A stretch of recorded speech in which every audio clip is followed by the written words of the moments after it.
بسم اللہ الرحمن الرحیم۔ السلام علیکم زینب ٹی وی کے ناظرین، آج کے درس حدیث میں خوش آمدید۔ ناظرین کرام، آج کے درس حدیث کا موضوع ہے بیٹی اللہ تعالیٰ کی ایک عظیم رحمت۔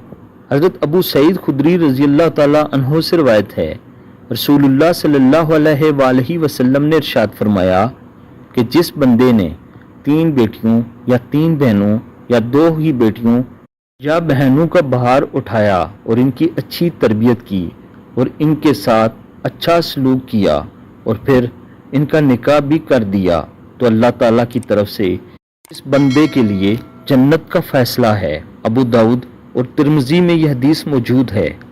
ناظرین کرام، بیٹیاں یا بہنیں ہوں، ہر گھر کی رونق ہوتی ہیں۔ جس گھر میں بیٹی یا بہن موجود نہیں ہوتی ہے وہ گھر ویران ہوتے ہیں، اور جس شخص کی بہنیں یا بیٹیاں ہوں وہ اپنی بہنوں اور بیٹیوں کی اچھی طرح تعلیم اور تربیت کرے، کیونکہ یہ اللہ کا حکم ہے کہ علم حاصل کرنا ہر مومن مرد اور عورت پر فرض ہے۔ ان کے اخلاق کو سنوارے اور انہیں جائیداد میں شرعی طور پر مقرر کیا گیا حصہ دے، پھر ان کا نکاح کر دے، ان کی اچھی طرح شادی کرے اور ان کا خیال رکھے، تو ایسے شخص کے لیے اللہ تعالیٰ کا وعدہ ہے کہ ایسا شخص ضرور جنت میں داخل ہوگا۔